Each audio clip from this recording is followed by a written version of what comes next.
Here we are gathered at my birthday party. As long as no one makes me mad, they will not lose their heads. Ooh, I like parties. It seems that somebody is missing. As long as that scurvy Peter Pan doesn't show up, I don't really care. Yes, but we must know who it is that is missing. Oh no. I figured it out. Did anyone send an invitation to... Mom, I got another. I hear you had a party, and I was not invited to it. I shall curse you all. The next time we play, I shall win. Sisters Trio. As you saw from our introduction, we are going to be focusing on Maleficent from Sleeping Beauty. I will teach you how to play and win and beat Maleficent. Her objective is to start your turn with a curse at each location. So there are 4 locations. That's the same with every domain.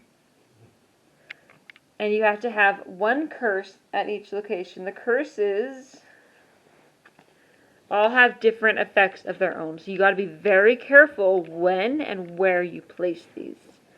So for the Forest of Thorns, it says heroes must have a strength of 4 or more to be at this location. Discard the curse when a hero is played to this location. Okay, so you have like 3 of each curse, so it's okay if you do have to get them discarded. So play them, but be careful because if a hero is put there, they will be defeated if they are strength of 4 or more. Dreamless Sleep. Heroes at this location get -2. Discard the curse when an ally is placed at this location. So you got to be careful with that one too. That one is more on you than the other players on moving allies. I do believe there are some cards in the Fate deck that mention moving allies, but for the most part, most of these you have to be vigilant and pay attention. And this one is called Green Fire. Heroes cannot be played at this location. Discard the curse if Maleficent moves to this location. So you want to put this on the spot that will help you the least. So you can put it at King Stephan's castle, where you would only gain 1 power, and there's a fate, and a battle, and a card.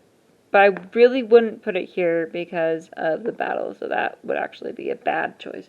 I normally put it on the Forbidden Mountains because you get just 1 power, and so going here would not be that common. But I would never put up the forest because where you get your 3 power and you can play 2 cards at once, so don't put it there. Alright. Maleficent has effects like everybody else.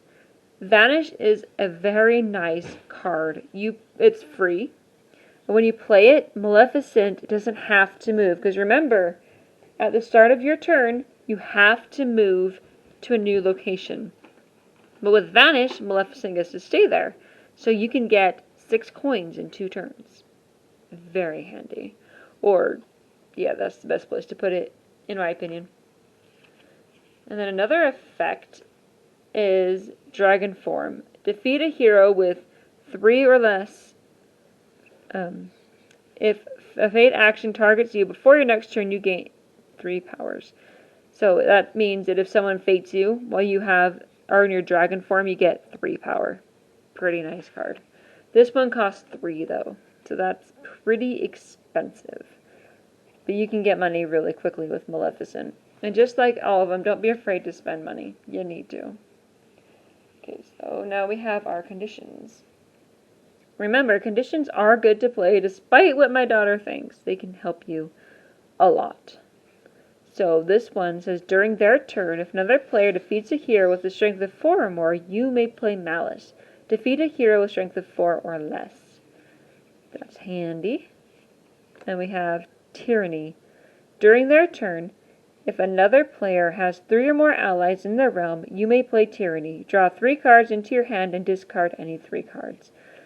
This game, you have to really burn through your deck to make sure you get the curses. So having that card is very nice. That kind of makes her a little more challenging, but she's still easy. Prince John, the Queen of Hearts, and Maleficent are the 3 easiest. They don't have locks. I'll explain locks when we get to Jafar and Ursula and Captain Hook. And they're just a lot easier.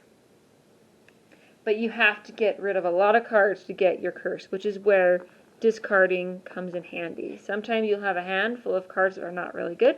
You just discard them all, and you can get 4 more cards to get those curses quickly. Now, she has allies. The best is the Raven. At the start of your turn, you may move Raven and perform 1 available action to his new location. Raven cannot perform fate actions. So this is a very, very handy card. Get Raven out as quick as you can. And that this option here means you can move him wherever you want, but that's where you need to be careful if you have the curse where if you put an ally there, it goes away. So pay attention to your cards and what you're doing. This one takes a lot of focus. Alright. We have the Cackling Goons. They get +1 strength for each hero at his location. And he costs 1. And then we have the Savage Goon, which costs a power of 3. Well, plus 3 powers, but a strength of 4. The Raven, I forgot to mention, is also a 3 power, but he's worth it. He's very much worth it.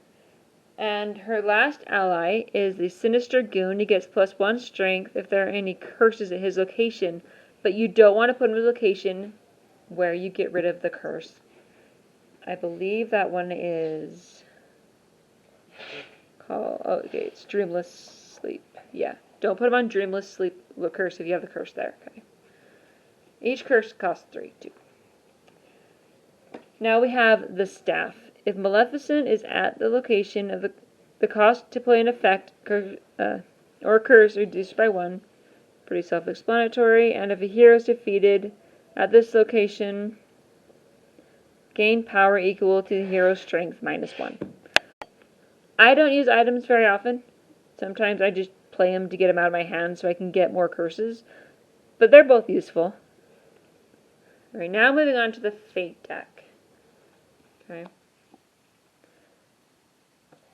Fauna. We have Fauna, Flora, and Merryweather. Fauna is, when Fauna is played, discard a curse from her location.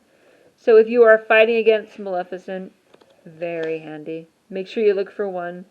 You can't play it on Thorns because she's not strong enough, but you could do it on any other one.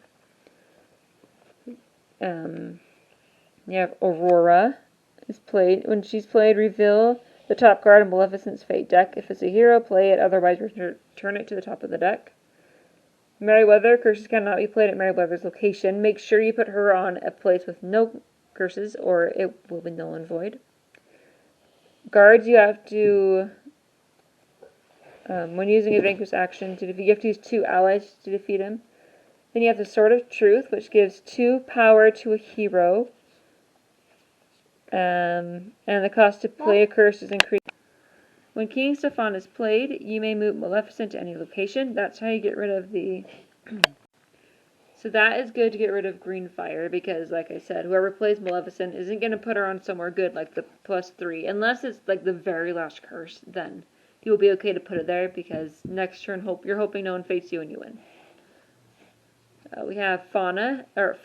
You have to reveal your hand to everybody. My daughter likes it when that one's played on her. I don't know why, but she really does. More guards. Prince Philip. When Prince Philip is played, discard all allies from his location. Discard a curse from a location in Maleficent's realm that has a hero. And that's it. So that is how you defeat Maleficent. Of course, is to fate. Just like any other character, fating is crucial. Except for, okay, that's not true for everybody. Captain Hook and Jafar and Scar, you don't really want to fate them because they are looking for specific people to beat. Captain Hook needs to beat Peter Pan. Jafar needs Genie to be out in order to win. But for the most part, you want to fate people as much as you can. Maleficent is one to keep fating when you get a chance. Now, if you're playing in a 5 or 6 player game, you can only fate her once until someone else has been fated, then you can fate her again. So that is Maleficent. Pretty simple and straightforward. I hope you guys enjoyed it. Look forward to seeing you next week. Have a very magical day.